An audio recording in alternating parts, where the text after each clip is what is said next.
p.m., the air is crisp and cool, and I've just seen Harry Potter and the Deathly Hallows. Damn, life is good. I love seeing movies on the first midnight showing. It's always mostly fans. Everyone is full of anticipation, and you can feel the energy. After all the waiting, the lights dimmed, the familiar Warner Brothers logo appeared, and for 2 hours and some odd minutes, we were in the world of J.K. Rowling. I'm a big fan of Harry Potter, the books and movies, so maybe my opinion is clouded, but I thought The Deathly Hallows was near perfect. At this moment, I'd say it's second only to Inception on my list of favorites this year. I thought the last movie, Harry Potter and the Half-Blood Prince, drifted from the series and felt more like an 80s John Hughes film. Now, Harry Potter and the Deathly Hallows is back to its original form, and I loved it.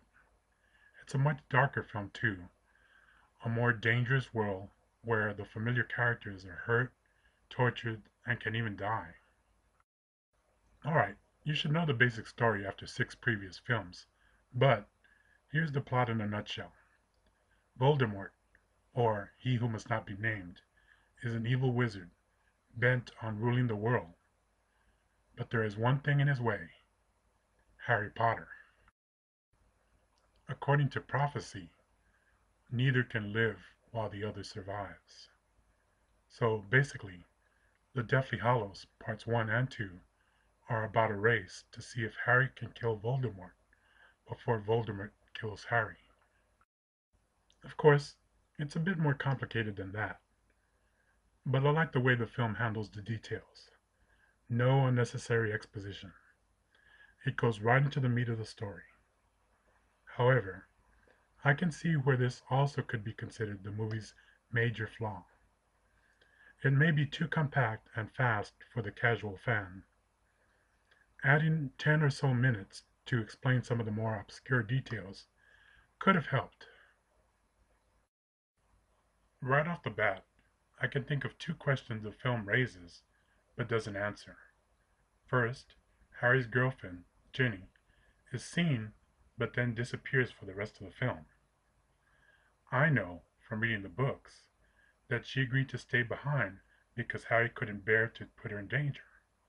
But just from the film, you might wonder where she went. Second, the trio questions, a couple of times, how they are still being found when there's no way anyone knows where they are.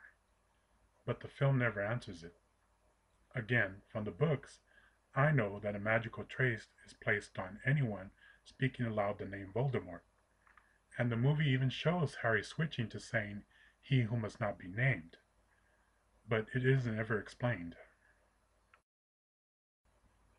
So yes, maybe there's some overeager editing, but everything else is really well done. The acting is tremendous.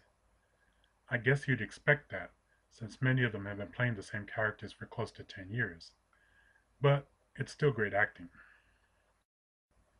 Although everyone was good, I have to point out Ralph Fiennes as the wonderfully evil Voldemort, and Daniel Radcliffe, Harry Potter, is even good when playing other characters who are transformed into Harry Potter lookalikes.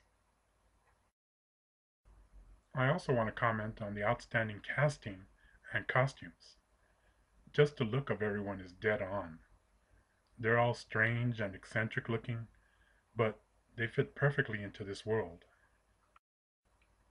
Of course, the writing by Steve Kloves is marvelous.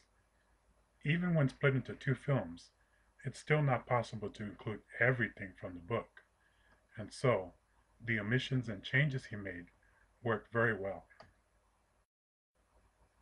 Director David Yates, as the man in charge, gets the lion's share of the credit.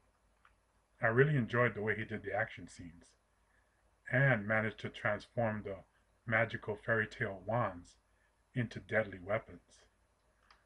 My personal fave was the fight with Nagini, Voldemort's snake. Boy, that old lady was creepy. For a darker film, it still has some great humor. There's lots of good laughs, especially the ones with Ron at the Ministry of Magic. Even the corny jokes between Fred and George are fun. Too bad. Oh, never mind. Uh, moving on. The special effects are fantastic in that they don't really stand out. They're there, but they look natural and don't pull you out of the film by looking fake or calling attention to themselves. Overall, I'm a very happy, if tired, Harry Potter fan. I give Harry Potter and the Deathly Hallows a 10 out of 10. If you're not a fan, then I might lower it to a 9, but still well worth seeing. In fact, I'm ready to see it again. But does anyone have any passes? Those $14 IMAX tickets are killing me. And $7 for a corn dog? Really? Although, the stick did make a good wand.